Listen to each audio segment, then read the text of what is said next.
এই রান্নাটা করতে গিয়ে আমার গুয়াহাটির কথা মনে পড়ে গেল, তাই তোমাদের সাথে আজ গুয়াহাটির কথাই শেয়ার করব। তো আমি তো ছেলেকে নিয়ে গুয়াহাটিতে ছিলাম ওর নিট প্রিপারেশনের আগে। তো এই জন্য যখন গুয়াহাটিতে ছিলাম তখনই করোনা এসেছিল। তো করোনা থাকা টাইমে তো সবাই জানো দোকান, সব দোকান বন্ধ, চারিদিকে কিছু নেই। তো আমার ফ্ল্যাটের নিচে একটা দোকান ছিল, সেখানে চাল ডাল আলু পেঁয়াজ আর ডিমি পাওয়া যেত, আর কিছু পাওয়া যেত না। তো আমরা সেটা দিয়েই আমাদের গুজারা করতে লাগতো। তো রোজ তো আর সেম খাওয়াই খাওয়া যায় না। তো ম্যাক্সিমাম টাইম কি করতাম, আমরা দুজনেই এটা ভালোবাসতাম তখন খেতে। এটা খেলে মনে হয় ভালো লাগতো, তাই এটাই বানিয়ে খেতাম রোজ দিন সেম দুবেলা। আর কোথাও বাজার নেই, কিছু নেই। সেই যে গুয়াহাটির দিনগুলো এখনো মনে পড়লে এত ভয় লাগে।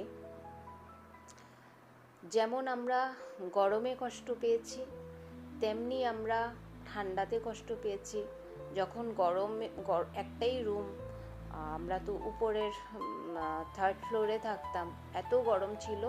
যখন ডিস্ট্রিক্ট, চারিদিকে তো ডিস্ট্রিক্ট বন্ধ করে দিয়েছিল, তার মাঝেও একবার যখন আমার বর গেছে, তখন আমাদের একটা তো সিলিং ফ্যান ছিলই, তখন আমাদের একটা হাই স্পিড ফ্যান কিনে দিয়ে এসেছিল তখন।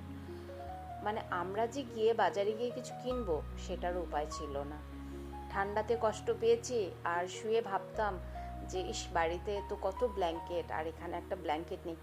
মানে ব্ল্যাঙ্কেট ভাবতে পারিনি না যে এসে এইভাবে ঠান্ডা পড়ে যাবে চট করে।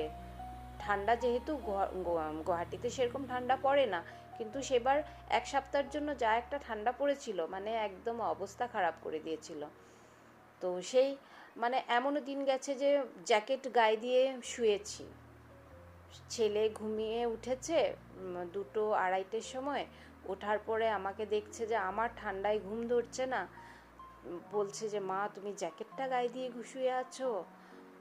তাড়াতাড়ি করে ওর ব্ল্যাঙ্কেটটা আমার গায়ে দিয়েছে, তারপরও পড়তে বসেছে, আমাকে বলছে মা তুমি এখন ঘুমাও। সেই রকম দিন পার করে এসেছি।